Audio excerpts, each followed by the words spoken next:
The story begins by explaining that every 1,000 years, the gods gather in Valhalla to decide the fate of humanity. Another one of these meetings is now underway to decide whether humanity is allowed to live or not. They all take into view that humans have destroyed planet Earth's lands and seas, so they all voted to get rid of mankind. But just before the verdict was passed, one of the 13 Valkyrie demigods named Brunhilde has an offer for the gods. She suggests to solve the matter in a different way and proposes Ragnarok, a one-on-one battle between humans and gods. Each side selects 13 champions, and if humanity wins 7 of the rounds, the gods will give humanity another 1,000 years to live. All the gods laugh considering how much stronger they are to humans, but they end up agreeing with Brunhilde's idea. Brunhilde is the representative of humanity.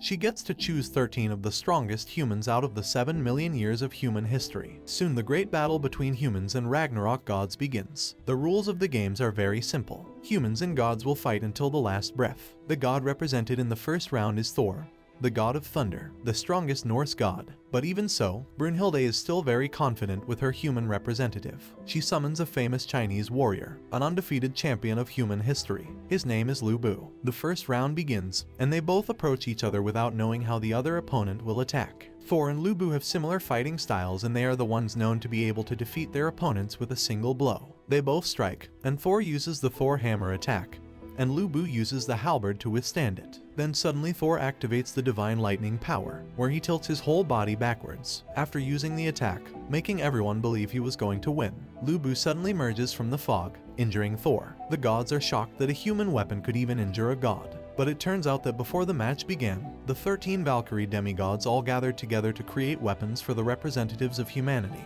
The demigods transform themselves into weapons for humanity to use against the gods. They are known as divine weapons. Lu Bu is using the 4th Valkyrie known as Randris, who possesses the power to break a god's armor. Lu Bu then uses the divine weapon to destroy Thor's glove armor. After that, a thumping sound is heard from within the hammer. Thor uses the gloves to seal his full power and prevent Thor from crushing his own hammer. After he removes his gloves, Thor is now getting serious, as he uses his full strength to throw the hammer at Lu Bu. But Lu Bu dodges it and counterattacks. After, the hammer returns to Thor, but once again he dodges it. However, the return of Thor's hammer is necessary, as he needs this to happen so he can activate the skill known as the Gerod's hammer. He uses the Gerod, and a huge explosion occurs. Then all the gods are stunned, as there should be no way Lu Bu would be able to survive. But Lu Bu blocks his attack. But even though he blocks it, this time Lu Bu broke his legs, as the human body can't withstand that much pressure. And this is one of the reasons why humans can't defeat gods. At this moment, all hope for humanity is lost, and even Lu Bu thought his time has come. Then suddenly, red hair, Lu Bu's horse appears on the battleground. He struggles because of his injured legs, but somehow manages to get on the back of red hair. He approaches Thor with his ultimate and final technique, which he developed over several decades of training. The crowd are cheering for Lu Bu as he goes in for his final attack called the Sky Piercer, while Thor throws the hammer with all his might. But Lu Bu's power is unmatched against a god, and Thor is shown victorious. However, even after being defeated, Lu Bu is still happy of the outcome because he finally challenged a worthy opponent. His army charge onto the battlefield and scream out at Thor to end them so they can reunite with their lord Lu Bu, now that he's gone. So Thor answers their wishes and they all get wiped out by the hammer. And now mankind is one step closer to extinction. Brunhilde, the representative of humanity, decides to summon the next human, who has a special code next to their name. This will be the champion in the second round. As he appears, all mankind recognize exactly who it is. He's the one who hates the gods the most throughout human history. It's the one and only original ancestor of mankind, Adam. Adam's opponent is Zeus, who is the god of gods. They didn't expect such a powerful god to participate in the second round, since the original opponent for Adam was meant to be the Indian god Shiva. But at the very last second he was swapped with Zeus, thus making Brunhilde very worried. Adam then enters the battlefield with confidence and doesn't care about who he's facing. Then Zeus appears with a very dominating aura, and uses his power to boost his physique. Before the round starts, Reginleif, the seventh sister of the Valkyries, offers herself as Adam's weapon. They combine souls, and the people are shocked when they see Adam's weapon, which is an iron fist, or knuckle dusters, which he can use to defeat the oldest god in the universe. Zeus is the first to attack, and he unleashes a punch at the speed of light, but Adam simply dodges it, which infuriates Zeus. Then Zeus uses even more power and does the meteor jab technique. But even so, Adam still manages to easily dodge all his combo attacks. But then Adam strikes back using the same moves as Zeus. He does this by using his special ability called Eyes of the Lord. The gods created Adam as a perfect reflection of themselves, so Adam is able to copy any moves the gods use against him. Adam is winning the fight so far by striking Zeus with his own powerful attacks. Suddenly, Zeus changes his approach of attack from punching to kicking. He uses the kick against Adam, but Adam once again dodges this and uses this move to knock down Zeus. Zeus starts to get angry and uses his final attack, something he learned from his father when he was a young god, which is to stop time entirely, and we see that everything stops moving. This is the divine power which defies all the laws of time. But to everyone's surprise, it was actually Zeus who got knocked down. Everyone is shocked after seeing the scene. Just now, Adam's divine reflection power is too great. Everyone thought this round ended with a victory belonging to Adam.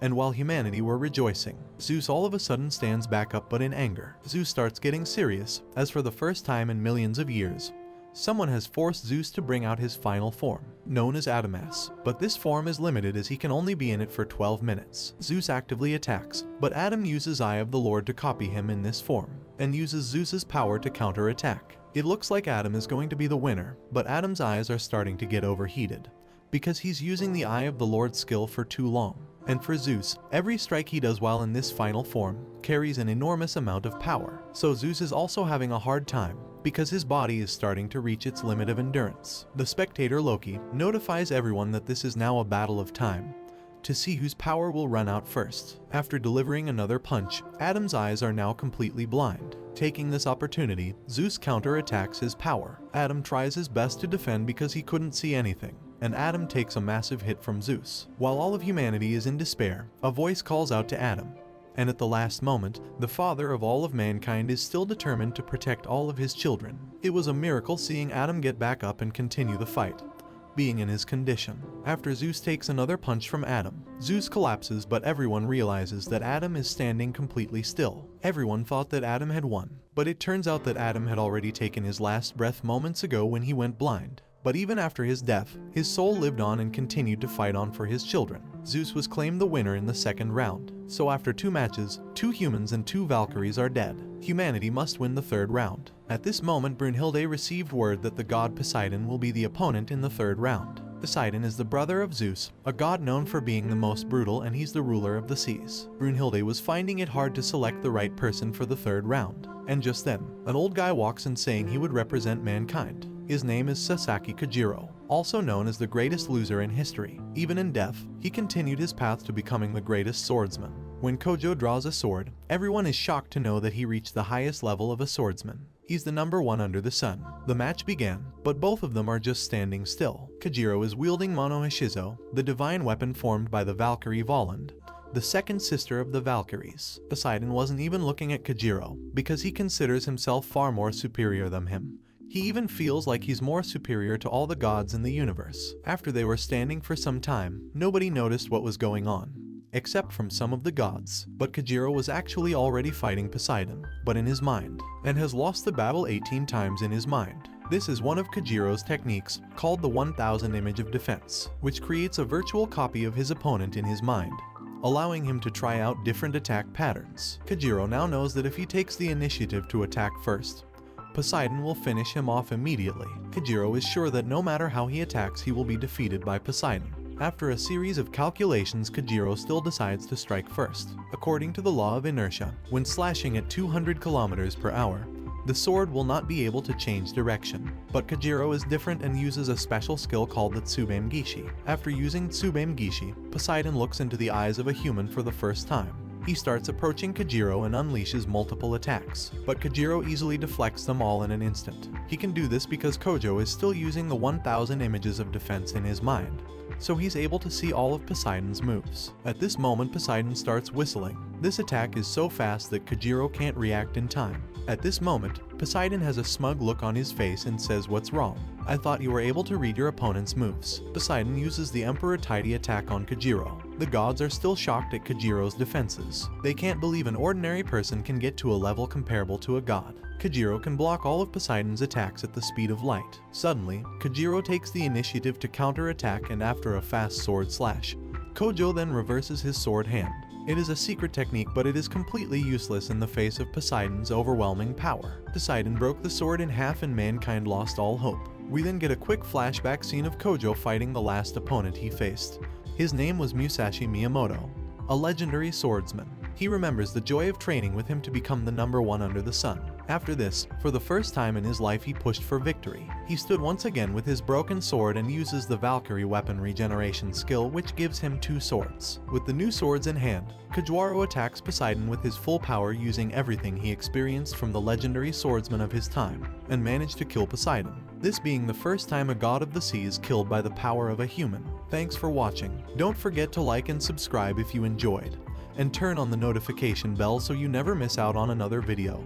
Until next time guys, take care.